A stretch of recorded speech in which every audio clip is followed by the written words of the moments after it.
Esto es Brújula Sonora Podcast, aguja magnética para tiempos de cambio.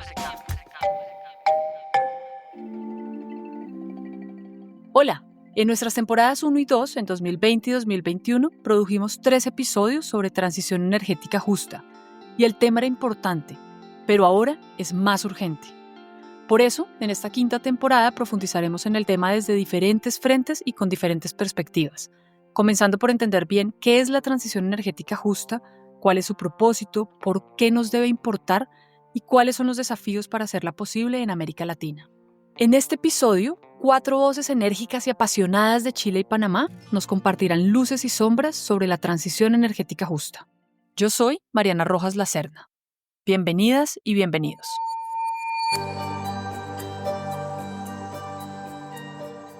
Pensemos por un momento. Todo lo que hacemos en el día depende de la energía. La luz que encendemos cuando empezamos el día antes del amanecer, el transporte que usamos, el calor que necesitamos para cocinar, el internet que nos conecta con el mundo, entre muchas otras actividades. Lo cierto es que como se volvió paisaje, no nos cuestionamos de dónde viene esa energía y por qué desde hace unos años se habla de la necesidad de cambiar o de transitar a nuevas formas, que en realidad no son tan nuevas. Hemos llevado al planeta a niveles críticos con señales evidentes como el aumento de la temperatura, que a su vez ocasiona eventos extremos como sequías e inundaciones cada vez más frecuentes e intensas. Estas y otras consecuencias del cambio climático son una alerta máxima que nos indica que debemos cambiar el rumbo. ¿Y qué cambios son necesarios? Primero, vayamos a la raíz del asunto. El sector energético es responsable del 76% de las emisiones de gases de efecto invernadero a nivel mundial. Vale la pena aclarar que este sector incluye todos esos subsectores con los que interactuamos a diario: el transporte, la generación de calor y electricidad, la industria manufacturera y de la construcción, la quema de combustibles, entre otros. Pero el origen de estas emisiones, más que con el sector, tiene que ver con los recursos que se utilizan para producir todos los bienes y servicios. Y esos recursos son los llamados combustibles fósiles, como el gas, el petróleo y el carbón. Bueno, y esto no es solo algo que tiene que ver con la fuente de la energía, sino del uso y el abuso que hemos hecho de estos y otros recursos. Porque esta civilización lo que hizo fue comerse todos los recursos naturales, incluido el petróleo y el gas y el carbón, que lo había almacenado la Tierra por mucho tiempo, millones de años, y no queda otra cosa que una adaptación profunda. Y la adaptación profunda es de tipo social, es decir, es cambiar los hábitos de vida. Yo soy Manuel Baquedano, sociólogo, también soy técnico universitario en electricidad, en energía, y presidente del Instituto de Ecología Política, que es el que ha permitido que se hagan todos estos sueños realidad. Dentro de esos cambios de hábitos que menciona Manuel está la famosa transición energética, que en el contexto de cambio climático es el camino justo y necesario para disminuir las emisiones, ajustando la manera en que producimos la energía. Necesitamos dejar atrás la energía basada en combustibles fósiles y avanzar hacia las energías renovables, como el viento, el sol, la geotermia. Pero claro, esto no puede ser de un día para otro. Se necesita planeación y por eso se habla de una transición. La transición energética apunta hacia el cambio de un punto hacia otro punto, por decirlo de alguna manera. Transitar es tener claro dónde uno está en una posición e ir hacia otra posición. No es otra cosa que dar cuenta de un cambio entre dos puntos, digamos. Esta idea de pasar de un paso a otro viene bajo la voluntad de cambiar los patrones, principalmente de las economías del norte global, muy intensas en combustibles fósiles y en gases de efecto invernadero para reducir los efectos del cambio climático. Soy Gloria Baigorrotegui, miembro de Energía Colectiva, socia fundadora y asesora académica. También trabajo en la Universidad de Santiago de Chile, en el Instituto de Estudios Avanzados, en las áreas de acción colectiva, movimientos sociales, energía y medio ambiente. Conviene recordar que a lo largo de la historia ha habido varias transiciones energéticas con distintos propósitos, como el desarrollo industrial o la seguridad energética, así que no es la primera vez. Retrocedamos un poco la película. Si lo pensamos siempre hemos estado transicionando en el tema energético, porque años atrás quizá no teníamos energía, entonces esa transición era para, no sé, electrificar a los países. Luego comenzamos a tener combustibles fósiles. Dado a los efectos que tienen la quema de combustibles fósiles, se comenzó a pensar en este cambio a un mundo ya más basado en las energías renovables. Hola, mi nombre es Carla, soy ingeniera ambiental. Estoy actualmente haciendo un doctorado en temas de descentralización energética y también soy cofundadora de la ONG Energía Colectiva, que promueve una transición más justa y democrática a través de la participación activa de las comunidades. Otro ejemplo es el de la época de la Revolución Industrial en el siglo XVIII. En ese momento las sociedades dependían de la leña y otras formas de biomasa para obtener energía. La introducción del carbón como fuente principal permitió el desarrollo de la máquina de vapor y, por supuesto, la industrialización. Entonces, aunque realmente no es una novedad, la transición energética, su definición y formas de hacerla posible se han transformado para responder a las necesidades del mundo y sus contextos particulares. Por ejemplo, desde 2015, en el Acuerdo de París, se puso sobre la mesa la necesidad de una transición energética global, pero fue hasta 2018 que organizaciones de la sociedad civil y ambientales impulsaron el debate destacando la importancia de incorporar la J de justa. Porque claro, el asunto va más allá de las metas globales. No es tan solo reducir las emisiones de gases de efecto invernadero, es generar una transición energética con las personas en el centro. No podemos dejar a las personas cesantes sin que tengan una opción. Y por eso tenemos que llevarlo de una forma ordenada e inclusiva. Mi nombre es Rosilena Lindo, asesora global en energía y clima. En este punto es donde radica una de las novedades de esta transición. Su enfoque planificado y de inclusión son la clave para que sea efectiva. A diferencia de lo ocurrido en otras épocas, esta vez se busca un proceso estructurado que considere múltiples variables, más allá del cambio tecnológico e implementación de proyectos específicos. Es decir, una transición que no solo atienda a las industrias y la economía, sino que también ponga en el centro a las personas, los territorios, la biodiversidad y el ambiente. Según la publicación ¿De qué hablamos cuando hablamos de transición energética justa?, realizada en 2023 por el Núcleo de Estudios Sistémicos Transdisciplinarios y la Red Pobreza Energética de Chile, una transición de este tipo no solo se centra en la tecnología y la infraestructura, sino que también debe considerar las consecuencias sociales y abordar las inequidades del sistema actual. Entonces, realmente, ¿qué significa la justicia en esta transición? Significa diferentes cosas para diferentes países, para diferentes personas, para diferentes organizaciones. Pero en términos generales, lo que se quiere lograr con justicia, aparte de avanzar hacia un futuro con pocas emisiones, se relaciona con considerar las necesidades de la sociedad, abordando las injusticias energéticas y ambientales que ha traído consigo el sector energético a nivel mundial y que nos ha llevado a la crisis climática que estamos enfrentando hoy en día. Entonces, estas transiciones energéticas justas van más allá de solamente el cambio de fuentes hacia energías renovables, sino que pone más en el centro las necesidades de las personas, las necesidades de las comunidades vulnerables, evitando también seguir exacerbando las desigualdades sociales y también ambientales, por supuesto. Y algo súper importante es que también fomenta la participación y el empoderamiento comunitario. Carla también nos compartió que esta no es una definición única a nivel global. Cada país, de acuerdo a su contexto, construye su propio enfoque y prioriza diferentes aspectos poniendo la lupa donde mejor lo considera. Y tiene mucho sentido, porque la realidad en Noruega no es la misma que en México o en Perú. Ahora, más allá de los conceptos y la teoría, en la práctica, la transición energética con enfoque de justicia debe garantizar el acceso a información y tecnologías que las comunidades puedan gestionar, como nos cuenta Gloria.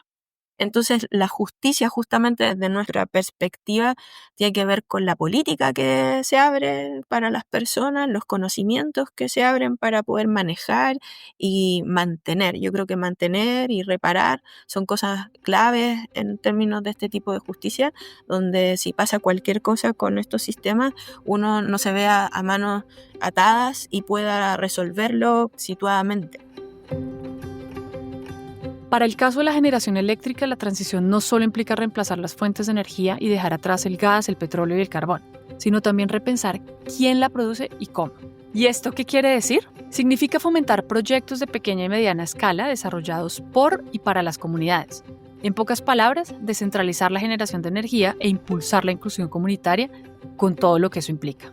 Asegurarnos de que en la medida en que aumentamos la producción de energías renovables, no estamos cayendo en temas como quitarle la tierra a las personas, como empezar a competir el uso de suelos que se dedican para producción de alimentos, que ahora sea solamente para energías renovables, cómo involucramos a las personas en un proceso de desarrollo de política pública energética y climática, que también esté presente el sector privado y que la implementación de esas soluciones contengan los saberes de nuestras comunidades, donde se respeten los derechos humanos que tenemos todos los individuos solo por el hecho de existir.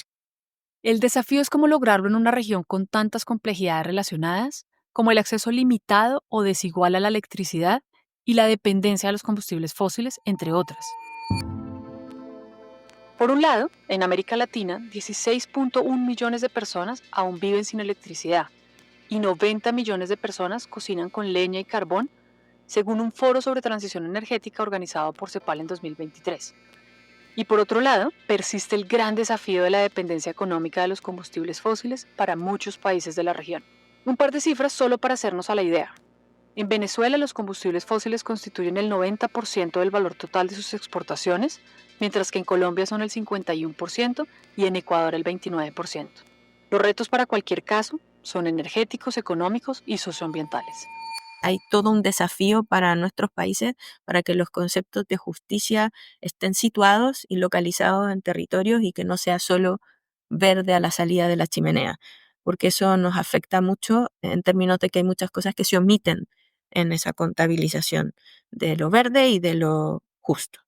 Como dice Gloria, la justicia energética no se mide solo con métricas.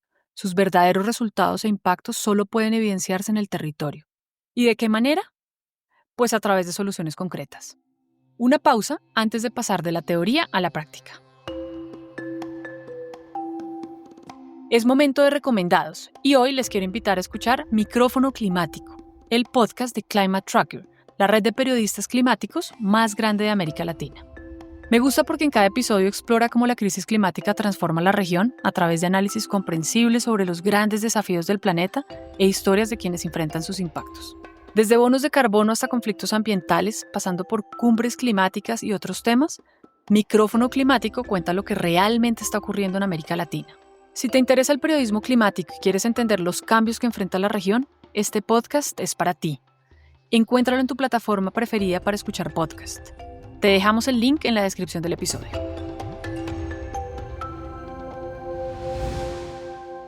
Un ejemplo de cómo la justicia energética sucede en los territorios ocurrió en Chile en 2017. Un grupo de ciudadanos, entre personas y colectivos, se animó a proponer una modificación a la Ley 20.571 de 2012 que dio origen a la 21.118 de 2018 sobre generación distribuida para autoconsumo.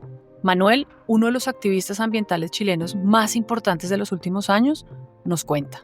Se hizo esta ley con el objetivo de que los ciudadanos participaran en la energía limpia y en el desarrollo de ella. Porque el sistema chileno es un sistema centralizado, es decir, lo que se produce en el norte llega al sur.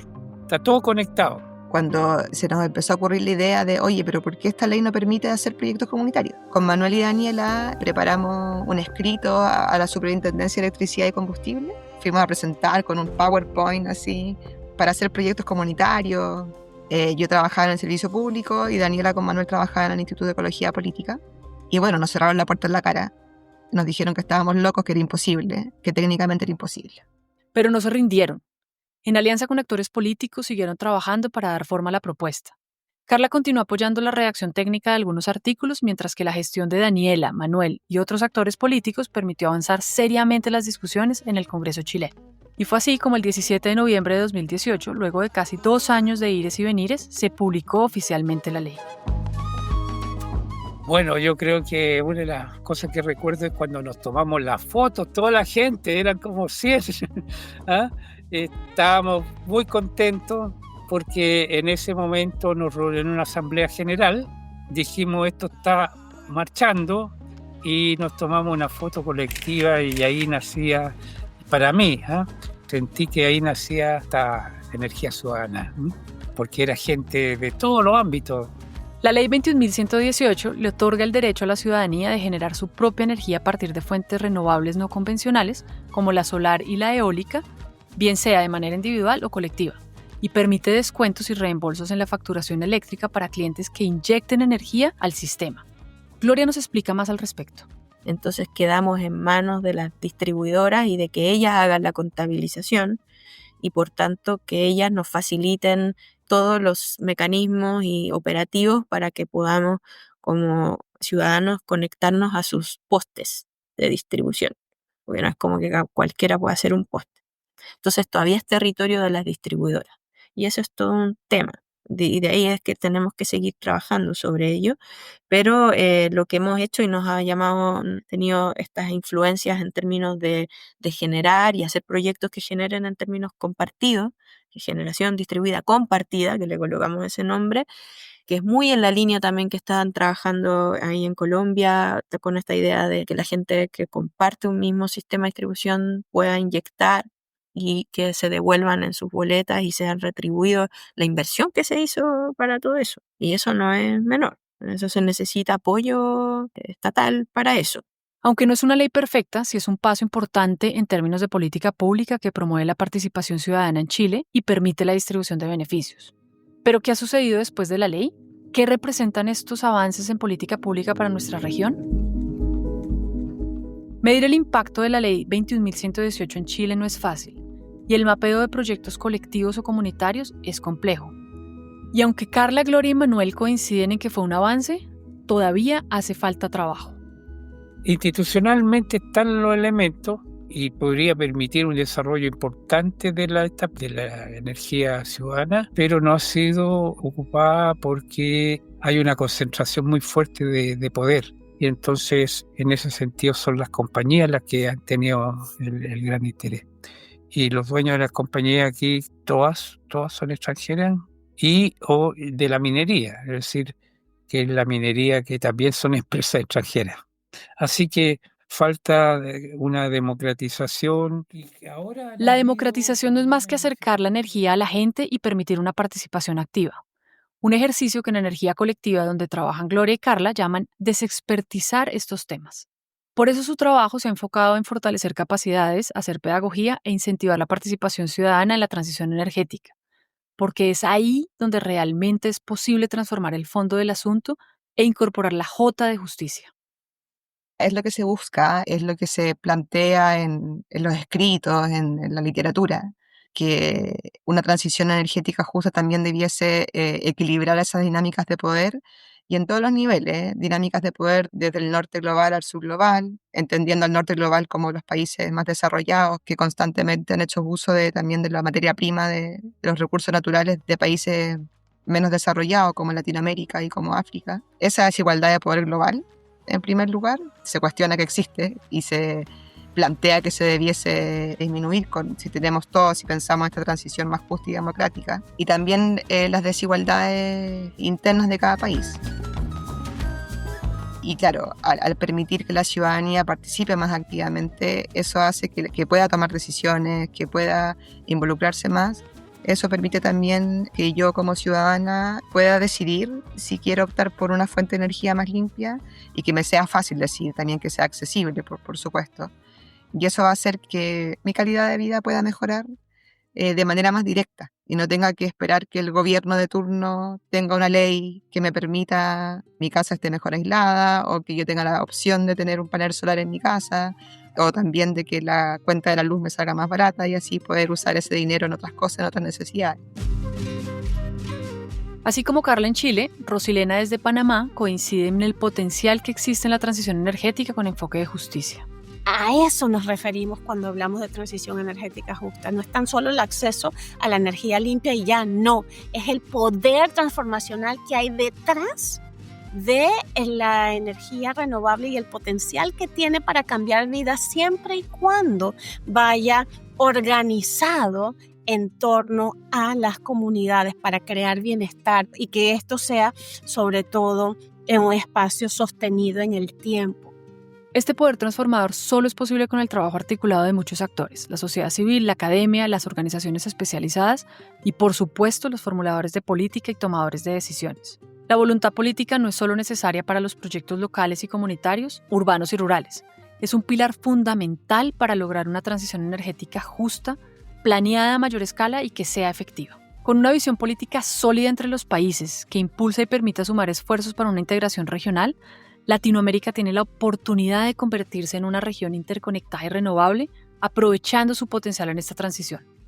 En la Semana de la Energía de OLADE del 2024, los ministros de 28 países se reunieron ahí e indicaron que es importante trabajar en la integración energética regional y se creó un grupo de discusión a nivel de ministros, un espacio para trabajar en esa integración energética. En este momento, diferentes organizaciones internacionales, incluyendo OLADE, están abordando de cómo puede verse ese desafío materializado. Este tipo de discusiones a nivel ministerial reflejan la importancia de tratar la seguridad energética de la región. Sin embargo, también hay iniciativas concretas. Dejemos que Gloria profundice más al respecto. Ya hay alianzas para la gran transición energética verde, tuberías de gas que se utilizaban de un país a otro, por ejemplo de Chile a Argentina, ahora para hidrógeno verde, pero con una forma territorial distinta. Entonces ya están habiendo, digamos, corredores interoceánicos, panamazónicos de energía, corredores energéticos verdes y todo eso entre los estados. Pero esas son un tipo de negociaciones que son distintas a la que conversamos en estos patrones justos, y creo que hacer intercambios sobre modos de generación en determinados territorios, modos de articularse, son importantes, por ejemplo, de Colombia, Chile, de Chile a Uruguay, que se ha hecho mucho. Uruguay tiene mucho que enseñar. Entonces, que tengamos como un tipo también de red de enseñanzas y aprendizajes sobre cómo se han llevado adelante las cooperativas, las asociaciones, las juntas de vecines, los territorios, digamos, los modos indígenas, hay una diversidad infinita. O sea, si uno lo piensa, son demasiadas las maneras en las cuales uno puede pensar la energía, y las políticas, las formas de organización, las formas de toma de decisiones, las asambleas. O sea, ante las crisis de los grandes sistemas, yo creo que no queda otra que despertar y retomar, digamos, el sustrato de las energías locales. La transición energética justo en América Latina va más allá de un cambio tecnológico o del reemplazo de combustibles fósiles por energías renovables. Es una oportunidad histórica para repensar cómo producimos y consumimos energía, pero sobre todo para democratizar su acceso y gestión. El camino no es fácil, pero tampoco es imposible. Desde la Ley de Generación Distribuida en Chile hasta las iniciativas de integración regional, dan cuenta de cómo nuestra región está dando pasos importantes. Sin embargo, el cambio más profundo debe darse a nivel de política pública, asegurando a las comunidades como eje central de la transición, pues el verdadero poder transformador está en los territorios, en esa energía ciudadana que emerge cuando las personas se organizan y participan activamente en las decisiones que afectan o mejoran sus vidas. La justicia en esta transición energética significa poner a las personas en el centro, respetar los derechos humanos, considerar los saberes locales y asegurar que nadie se quede atrás. Porque al final, la energía no es solo un recurso, es un pilar del bienestar humano y desarrollo comunitario que puede y debe ser una herramienta de transformación social. Este episodio fue posible gracias a todas las personas con quienes conversamos. Un agradecimiento especial a Arctic en Chile, que nos ayudó a llegar a las experiencias de Manuel y de energía colectiva. En el próximo episodio hablaremos de la salida de los combustibles fósiles, qué desafíos trae dejar atrás la producción de carbón, petróleo y gas para los países económicamente dependientes de estos, y qué implicaciones sociales tiene para que esta transición no deje a nadie atrás. Si tienes dudas o quieres contarnos tu opinión sobre el episodio, déjanos tus comentarios en Spotify o escríbenos a brújulasonora@transforma.global. Brújula Sonora Podcast es producido y editado por mí, Mariana Rojas Lacerna. Natalia Gómez coordina la producción y escribe los guiones. Daniel Carrillo se encarga de la investigación y verificación de datos. Daniela Lozano es la líder de distribución y audiencias. Camilo Rojas hace la mezcla y diseño sonoro. Y Miguel Sánchez Labrada es el talento detrás de la ilustración del episodio. La difusión y promoción está a cargo del equipo de comunicaciones de Transforma. Si les gustó este episodio, califiquen o comenten en su plataforma favorita y compártanlo en redes sociales mencionando a @transformaglob. Queremos conocerles. Nos escuchamos en 3 semanas. Brújula Sonora Podcast, una producción de Transforma con el apoyo de la Alianza Potencia Energética Latam.